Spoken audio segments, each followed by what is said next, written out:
안녕하세요 여러분. 소소하고 기묘한 얘기를 전해드리는 404호 마녀 카플라입니다. 여러분 혹시 불쾌골짜기란 말을 아시나요? 불쾌골짜기란 간단히 말하자면 사람이 아닌데 사람을 닮은 것을 봤을 때 심리적으로 느껴지는 불쾌한 감정을 말하는데요. 예를 들자면 사람과 닮은 로봇이나 마네킹, 인형 등을 봤을 때 느껴지는 불쾌감입니다. 우리가 이런 것들을 봤을 때 얼핏 이게 사람인가 했다가 아니라는 걸 깨달았을 때 섬찟함을 종종 느끼게 되는데요. 그 또한 불쾌골짜기의 일종이겠죠. 그래서 공포 영화에서 흔히 마네킹이나 인형을 이용하여 시청자들에게 불쾌골짜기를 느끼게끔 유도를 하게 되는데요. 저는 일본에 살 때 이런 일을 아주 심하게 느낀 적이 있습니다. 바로 오늘 이야기할 사연 속의 귀신을 보고 저는 무섭다는 감정보다는 심한 불쾌함을 느꼈는데요. 그 이유는 그 귀신이 제가 이제까지 만난 귀신들 중에 가장 사람과 흡사했기 때문입니다. 제가 어릴 때부터 무수히 많은 귀신들을 봤음에도 불구하고 처음엔 저도 진짜 사람인 줄 알았으니까요. 지금도 그 귀신을 생각하면 불쾌한 감정이 스멀스멀 올라옵니다. 귀신은 대체 무슨 목적으로 사람인 척하면서 저에게 접근을 했을까요? 그럼 저 카플라가 사람이라고 착각할 만큼 사람과 닮아있던 친구인 척하는 귀신 이야기 지금 바로 시작합니다.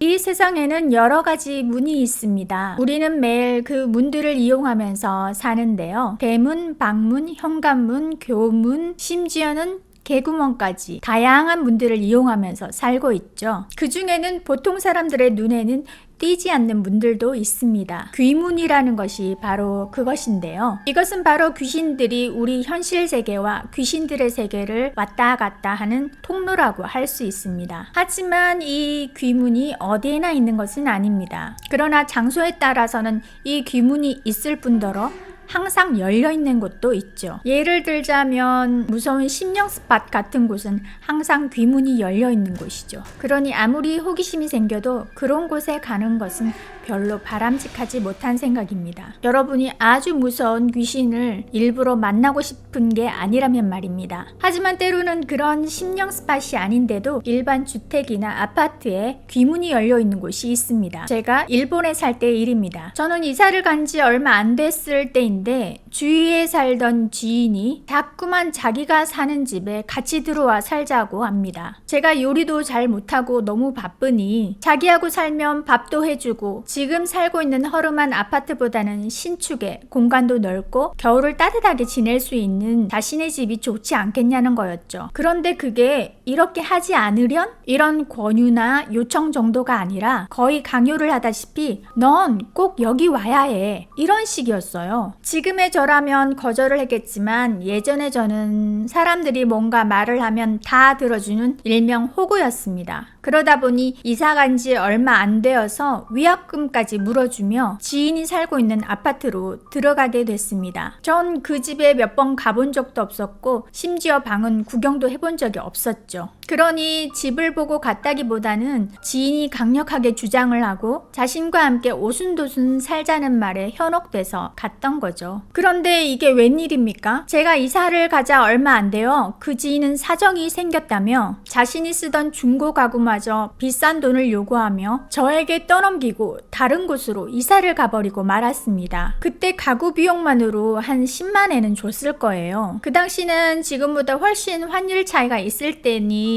적어도 100만 원 정도는 됐겠죠. 제가 아무리 필요 없다고 거절을 해도 이 가구는 너에게 꼭 필요한 거라며 억지로 강매를 하고 간 것이죠. 제가 참 바보 같죠? 그렇게 저는 그 집에서 혼자 살게 되었습니다. 일본에서는 혼자 사는 사람에게는 과분한 방 2개에 야외 베란다까지 있는 집이었죠. 당연히 비싼 월세를 혼자서 감당해야 하는 그런 상황이 된 거죠. 약간 사기당한 기분이 들었지만 이왕 이렇게 된 거 즐겁게 여유롭게 살자는 마음에 제가 좋아하는 여러 가지 화분도 사들여서 베란다에 두고 가꾸면서 살기 시작했습니다. 있었습니다. 원래 지인이 쓰던 방이 훨씬 컸지만 저는 그냥 제가 쓰던 베란다가 있는 작은 방에서 생활하고 있었습니다. 그런데 얼마 안 있어 조금씩 이상한 일들이 생기기 시작합니다. 화분들을 베란다에 뒀다고 했는데 그 중에 작은 분홍색 꽃이 피는 장미나무가 하나 있었어요. 처음에 살 때 분명히 분홍 장미인 걸 보고 샀는데 며칠 후 회사가 일찍 끝나 화분에 물을 주려고 나가보니 그 분홍 장미가 흰 장미로 바뀌어 있는 겁니다. 저는 제 두 눈을 의심했습니다. 아니, 이럴 수가 있나? 꽃집 주인에게도 분홍 장미라는 말을 듣고 구입을 했고 분명히 분홍 장미가 피어 있는 것도 제가 확인을 하고 가져온 건데요. 어떻게 그 분홍 장미가 며칠 새에 흰 장미로 바뀌어 있었을까요? 저는 약간의 충격을 받았습니다. 한마디로 귀신이 고칼 노릇이더군요. 그렇게 뭔가 석연찮은 느낌을 받게 되는데요. 이상한 일은 그뿐만이 아니었습니다. 일본에는 원래 까마귀가 많습니다. 특히 도쿄에는 쓰레기를 먹고 사는 까마귀들이 살고 있는데요. 사람들이 버린 쓰레기를 먹고 자란 까마귀들은 시골에 있는 까마귀들보다 훨씬 크고 살이 쪄서 가까이서 보면 정말 위압감을 줄 정도인데요. 그래도 보통 까마귀들은 쓰레기장 주변이나 전신주 위에 앉아 있거나 그러거든요. 그런데 그 집 베란다에 매일같이 엄청나게 큰 까마귀 한 마리가 오는 겁니다. 제가 원래 모든 동물을 다 좋아하는데 어릴 때 비둘기가 교통사고 나는 장면을 본 뒤로는 새 공포증이 생겼습니다. 그런 참에 그렇게 큰 까마귀가 매일같이 베란다 펜스에 와서 앉아있으니 너무 무서웠죠. 더 소름 끼치는 건 그 까마귀는 펜스에 앉아서 다른 곳을 보는 게 아니라 항상 제가 살고 있는 방 쪽을 들여다보는 거예요. 제가 몇 번이나 막대기 같은 걸 들고 쉬쉬 하면 쫓아봤지만 까마귀는 저를 우습게 봤는지 미동도 안 하고 오히려 저를 째려보기까지 하더라고요. 그리고는 베란다와 방 사이에 있는 유리문을 기웃거리며 매일같이 뚫어지게 안을 들여다보는 겁니다. 제가 방 안에 있었으니 아무래도 저를 보려고 했겠죠. 그래서 저는 할 수 없이 매일 흰색 레이스 커튼을 쳐놓고 생활할 수밖에 없었습니다. 그럼 얇은 커튼 사이로 그 거대한 까마귀의 그림자가 보였죠. 참 꺼림직하더군요. 그러다가 어느 주말에 동네에 사는 한국인 친구들과 모임을 갖게 되었습니다. 다 동갑내기 친구였는데 저까지 여자 셋, 그리고 그 여자들 중 한 명의 남친인 남자 한 명, 이렇게 해서 여자 셋, 남자 한 명의 멤버였죠. 그중 여자친구 한 명은 저와 자주 만나는 애였지만 그 남녀 커플은 평소에는 그렇게 자주 만나는 편이 아니었어요. 즉 별로 친하지 않았다는 뜻입니다. 그 커플의 여자애가 특히 술을 거의 못 마셨거든요. 그런데 그날은 어쩐 일인지 다 같이 모여 맥주 한 잔씩 하기로 하고 동네 이자카야에 모였죠. 거기서 여러 가지 맛있는 안주를 시켜놓고 생맥 한두 잔을 마시면서 잡담을 했습니다. 그러다 우리 집이 바로 근처고 다른 집보다 훨씬 넓으니 우리 집에 가서 맛있는 음식을 배달시켜서 한국 소주를 마시자는 말이 나왔죠. 그렇게 다들 제 아파트로 가는 중이었는데 그 커플의 여자애가 자기는 술도 잘 못 마시고 피곤하니 먼저 집에 가서 자겠다고 하더군요. 마침 그 여자의 집은 저희 집으로 가는 중간 길 건너편에 있었거든요. 그래, 그럼 안녕 하고 그 애와 헤어지고 저와 다른 여자애 한 명, 그리고 먼저 간 애의 남친, 이렇게 3명이서만 저희 집으로 가게 되었습니다. 그런데 저희 집에 도착하자마자 술을 많이 마신 것도 아닌데 모두들 너무 피곤해하는 거예요. 원래 솔로인 다른 여자애가 항상 새벽까지 술을 마시고 뒤에는 록봉기에 있는 클럽에 가자고 졸라대는 애였는데 그날은 어쩐 일인지 자기는 먼저 자겠다며 원래 룸메가 쓰던 방에 들어가서 침대에 벌렁 들어누워 잠이 들어버렸습니다. 그러다 보니 소주는커녕 파장 분위기가 되었죠. 별로 친하지도 않은 친구의 남친과 저만 있다 보니 좀 어색했어요. 그래서 둘이서 몇 마디 좀 나누다가 그 친구의 남친은 자기도 그냥 피곤하니 가겠다고 하고 아파트를 떠났습니다. 그래서 문단속을 하고 저도 졸렸기 때문에 먼저 잠이 든 친구는 그냥 큰 방에 내버려 두고 원래 제가 살던 방에 가서 침대에 올라가지도 않고 이불을 깔지도 않은 채 그냥 바닥에 팔베개를 하고 누웠습니다. 일본의 여름은 정말 습하고 덥거든요. 그래서 그냥 이불을 깔기 싫었죠. 그렇게 누운 채로 깜빡 잠이 들었죠. 그런데 잠결에 이상한 느낌이 들어서 훅 하고 저는 잠이 깼습니다. 그리고 옆으로 누운 자세 그대로 맞은편 방을 바라보게 되었는데요. 일본 집은 아파트라도 한국 아파트 문처럼 여닫이가 많지 않아요. 그 아파트의 방문 역시 반투명으로 된 미닫이였는데요. 문을 열면 방길이 완전히 마주보고 있는 형태라 건너방이 다 보이죠. 그렇게 얼떨결에 그 방을 바라봤는데 여자친구 둘이 잠을 자고 있는 거예요. 처음 잠들었던 아이는 아까 자세 그대로 벽을 바라본 채 완전히 기절한 듯이 잠들어 있었고, 그의 바로 옆에 또 다른 여자친구가 제 방 쪽을 바라보고 누워 있었어요. 저처럼 팔베개를 하고 옆으로 누워서 제 쪽을 바라보며 미소 짓고 있는 것처럼 보이더군요. 처음엔 그러려니 하고 다시 자려고 눈을 감았는데 갑자기 머릿속에 얼음이라도 들어간 것처럼 차가운 느낌이 들며 정신이 확 깼죠. 아까 집에 갔던 그 애가 왜 여기 있지? 하는 생각이 들더라고요. 그래서 저는 아주 잠깐의 시간이었지만 눈을 감고 초고속으로 머리를 굴렸습니다. 아까 분명히 저 친구는 중간에 헤어져서 먼저 집으로 갔는데 왜 여기 있을까? 그럼 내가 자고 있는 동안에 다시 왔을까? 자기 남친도 이미 집으로 돌아가서 여기 없고 내가 현관문까지 잠궜는데 어떻게 들어왔지? 그럼 다른 애가 문을 열어줬나? 그런데 좀 전에 상태를 봤을 때 그럴 일은 없을 것 같았습니다. 그리고 저는 잠기가 정말 밝거든요. 그래서 누군가 다른 방에서 부스럭대기만 해도 저는 잠이 깨는 사람입니다. 그리고 아무리 술을 마셨다고 해도 많이 마시지도 않았고 잠을 한숨 자고 일어났더니 이미 술은 깨어있는 상태였죠. 그런데 양쪽 방문 다 열려있는 상태에서 자고 있던 친구가 현관까지 나가서 문을 열어주고 둘이 들어와서 다시 침대에 누울 때까지 제가 그 기척을 몰랐다는 건 불가능했죠. 그리고 다른 한 가지는 그 친구가 평소에 우리 집을 찾아올 만큼 친하지도 않았다는 거죠. 한 번도 우리 집을 찾아온 적이 없었고요. 그렇게 생각하니 결론은 한 가지밖에 없었습니다. 그럼 저 애는 그 애가 아니다. 그럼 누구일까? 어떻게 들어왔을까? 역시 저기 누워있는 건 귀신이란 결론밖에 안 나더군요. 제가 지금 설명은 아주 길게 했지만 사실 단 몇 초간에 제 머릿속에서 일어난 일들이죠. 그렇게 결론을 낸 저는 눈을 감고 그 방 쪽을 바라본 채 큰 소리로 호통을 치듯이 얘기했습니다. 네가 왜 여기 있어? 이런 장난하면 혼난다. 나 지금 아주 화났거든? 이러고 눈을 번쩍 뜨고 벌떡 일어나 앉아 그 방 쪽을 바라봤습니다. 그러자 그 친구인 척 하는 존재가 제 친구 쪽으로 돌아 누워 버리더군요. 저는 일어나서 천천히 그 방 쪽으로 걸어갔습니다. 그리고 그 친구인 척 하는 귀신의 얼굴 가까이 대고 들여다보았죠. 그러자 그 귀신이 긴 머리로 얼굴을 가리고 완전히 고개를 아래쪽으로 돌려서 자신의 얼굴을 보지 못하도록 하더군요. 원래 그 친구가 머리가 길긴 했지만 자세히 보니 그 귀신은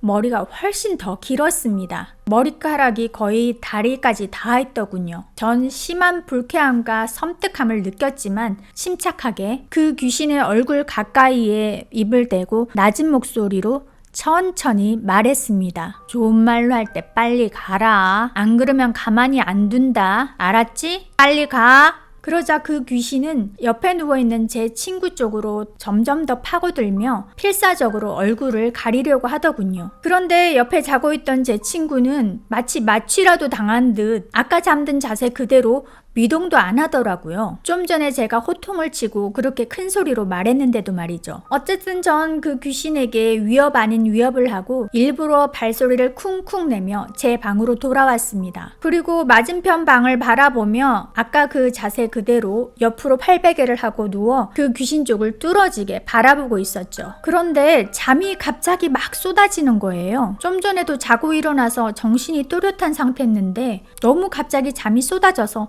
도저히 참을 수가 없더라고요. 그렇게 저도 모르게 설핏 잠이 들었나 봅니다. 그런데 그 순간 갑자기 현관 쪽에서 문이 열렸다가 닫히는 소리가 쾅 하고 나는 거예요. 그런데도 저는 눈이 떠지지가 않아서 그냥 눈을 감은 채 속으로만 이 요망한 것이 나갔나 보다 하고 그대로 깊은 잠에 빠져버렸습니다. 그렇게 자다가 깨어보니 아침이 되어 있더군요. 황급히 맞은편 방을 바라봤더니 제 친구 한 명은 여전히 자고 있었고 옆에는 아무도 없었습니다. 저는 얼른 현관문 쪽으로 뛰어갔죠. 그리고 문을 확인해 봤더니 문이 열린 채로 있더군요. 어젯밤 친구의 남친이 나갈 나올 때 배웅을 하며 분명히 문을 잠궜는데도 말이죠. 저는 얼른 커플인 여자애한테 전화를 했죠. 너 혹시 새벽에 우리 집에 왔다 갔냐고요. 그랬더니 무슨 소리야, 어제 초저녁에 나 먼저 헤어져서 왔잖아 이러더군요. 그래서 남친은 잘 갔냐 그러니까 지금 같이 있는데 지금 자고 있어. 그러니까 넌 이자카에서 돌아오는 길에 집에 가서 그 뒤로 밖에 안 나왔다는 거네? 그럼 뒤에 남친도 금방 왔던데 내가 뭐하러 밖에 나가? 그리고 나 너네 집 건물은 알아도 너 몇 호에 사는지도 모르는데? 그래서 이번에 저는 자고 있던 친구를 두드려 깨워서 너 혹시 자다가 중간에 일어나서 밖에 나갔다 왔냐고 물어봤죠. 그랬더니 그 친구가 얘가 미쳤나? 이런 눈으로 쳐다보더라고요. 씩씩거리며 자는데 왜 깨웠냐고 투덜거리기만 했습니다. 이 말은 결론적으로 저나 제 친구도 아닌 제3의 존재가 저희가 잠을 자고 있을 때 문을 열고 나갔다는 뜻이 되죠. 그때의 기분은 정말 묘했어요. 사실 이 일은 10년 전쯤의 일인데 그때를 생각하니 마치 어제 일처럼 떠오르더군요. 그리고 전 불쾌의 골짜기를 한 번 더 경험하고 오늘 영상을 위한 원고를 쓰면서도 몇 번이나 구토가 쏠리는 걸 참았습니다. 그 일이 있고 났을 때의 기분도 무섭거나 그런 것보다는 불쾌함이나 찝찝함 같은 것이었는데요. 그 귀신은 왜 친구인 척 했던 걸까? 그리고 중간에 내 말을 듣고 나간 걸 보면 원래 그 집에 살던 귀신이 아니고 밖에서 따라 들어온 것 같은데 우리 집에 들어온 이유는 뭘까? 그때 아예 귀신 머리카락을 들춰서 얼굴을 볼까? 하는 생각도 들었지만 꾹 참았습니다. 왠지 그러면 안 될 것 같았거든요. 전에도 말씀드린 적이 있지만 가끔 너무 강한 호기심은 생명이 왔다 갔다 하는 나쁜 결과를 초래할 수도 있잖아요. 어쨌든 그 귀신이 친구인 척 하는 것 말고는 다른 나쁜 짓은 안 하고 나가서 다행이라고 생각했습니다. 그리고 그날 술을 마신 멤버들에게도 비밀로 했죠. 어차피 말해도 믿어주지도 않겠거니와 귀신이 옆에 붙어 자던 친구에게 그 말을 하면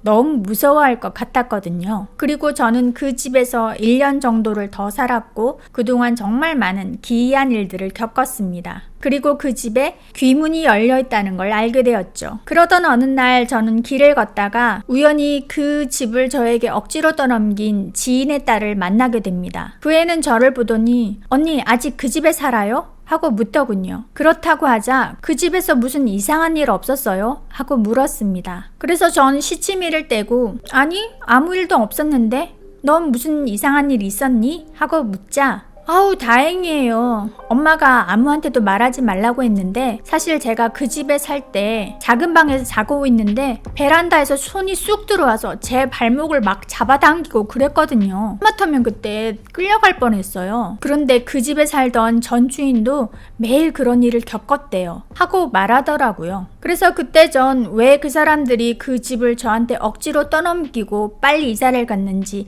알게 되었습니다. 한 번 더 속았다는 기분이 들더군요. 오랜 시간이 지나서 다시 그때 일을 생각해보게 됐지만 그 귀신이 절대 좋은 의도로 친구인 척 했던 건 아닌 것 같아요. 만약 저처럼 귀신을 자주 보는 사람이 아니고 귀신인지 사람인지 잘 구별을 하지 못하는 사람한테 그런 일이 일어났다면 좋지 못한 상황이 벌어졌을 수도 있겠다는 생각을 했죠. 시청자 여러분의 생각은 어떠신가요? 그 귀신은 왜 친구인 척 하는 행동을 했을까요? 여러분의 생각을 자유롭게 댓글로 남겨주시기 바랍니다. 그리고 비슷한 사연을 알고 계시거나 경험을 하신 분들은 댓글 말고 저 카플라 이메일로 꼭 사연 제보해주세요. 다음 편 예고입니다. 다음 시간은 다시 시청자 사연을 소개해드릴까 하는데요. 제가 임사 체험을 한 큰 사고를 당하기 전에도 죽음의 예지몽을 꿨었다고 말씀을 드렸었는데요. 그처럼 누군가 죽기 전에 본인이나 주위 사람들이 죽음에 관한 흉몽을 꾸거나 어떤 죽음의 징조를 보는 경우가 많이 있습니다. 그것에 관한